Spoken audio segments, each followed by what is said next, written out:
Hi everyone, it's me, Diana Layton, Youth Librarian at the Mark and Emily Turner Memorial Library in Prescott, Maine, here to present my March 2011 Teen Book Talk.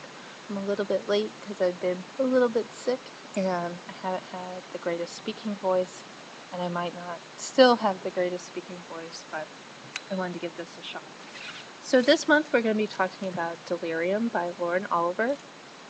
And as many of you know, I read a lot of dystopian fiction. It's something I've enjoyed reading since I was a kid and has carried on into adulthood. And thankfully right now it's a really popular subgenre.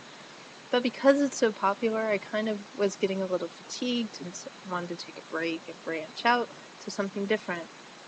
But that's not Delirium. Delirium is definitely a dystopian novel, and what people introduced me to was the fact that it's one set in Portland, Maine, which is really exciting.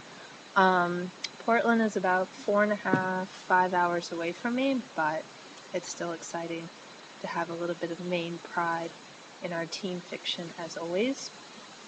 And Delirium is really exciting. It starts off with the main character, Lena, and she's a couple months away from her 18th birthday, which also means that she's a couple months away from receiving this or undergoing this procedure that will cure her of a disease that is ravaging society in the future. And you might go, oh my God, what is this? It's actually love, which is pretty shocking. But Lauren Oliver makes a pretty convincing case, not only just through the story, but she, at the beginning of every chapter, provides little pieces of documentation, lullabies, government documents, handbooks, all kinds of things, detailing how love is being viewed as this disease.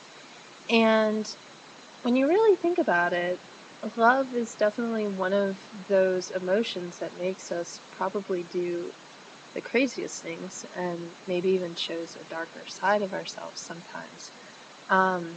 So in a way you could kind of see how society would get to this point, which is a good thing because Delirium, I believe, is slated to be the first book in either a trilogy, possibly a series, and you don't get a lot of backstory about how the government got to this point. I mean, they blocked off borders, people are confined to live in their own municipalities. I mean, this is really extreme. And again, they undergo this procedure. So, but we don't really know what pushed things to this point. But nevertheless, it still remains a pretty convincing argument. And, again, going into this, Lena is not happy, but accepting of the procedure and understands its role in society, that it helps to keep crime down and mental illness down, and everybody is safe and productive, and this is just what you do. There just isn't another option. And so, she's fine with the idea of going with the cure. Her future spouse will be shortlisted for her by the government, because she will still get married and she will still have children, even though love has been taken out of the equation. And for some readers, that might be the darker, scarier thought of you're getting married, but you don't love somebody. But somehow in this society, that works out of more of a responsibility or moral obligation to keep things going and, again, keep things productive. But not surprisingly, Lena falls in love with the quintessential wild-eyed boy, again, just a few months before she's slated to receive this procedure. So it throws everything into chaos. And that in and of itself would be, a pretty great romantic star-crossed lovers kind of story.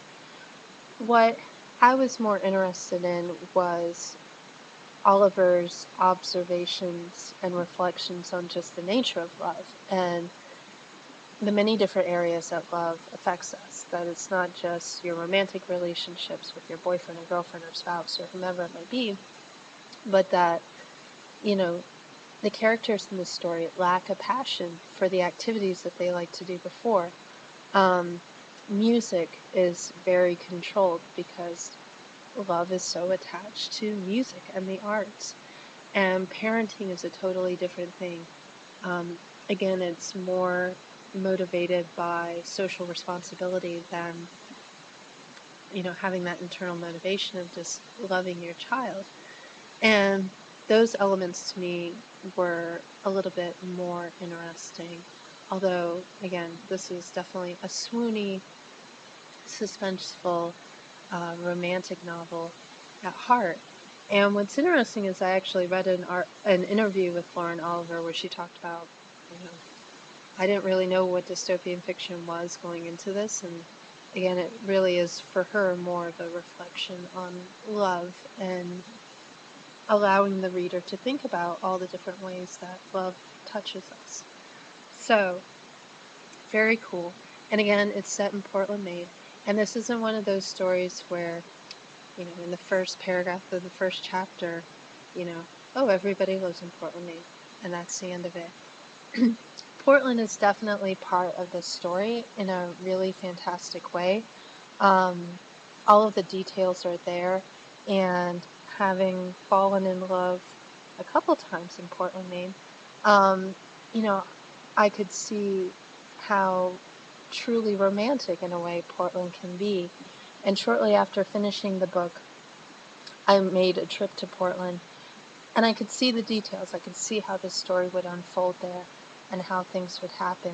Even though it's a dystopian novel, it's not overly futuristic in terms of setting. There aren't flying cars or anything like that. So you could really overlay the story onto the city and see how people would live and work and continue their lives. And I thought, again, that was just really neat from a Mainer's perspective. I thought that was really cool. So, yeah. Um, for those who are readers of dystopian fiction, this is a little bit different. Um, there's definitely action, especially near the end, and of course the suspense of what is Lena going to do, because ultimately her choice is, does she want to keep going through with the procedure and live the life that's been set out for her, or does she want to take the risk of finding something new, being in love with somebody and continuing her life with him?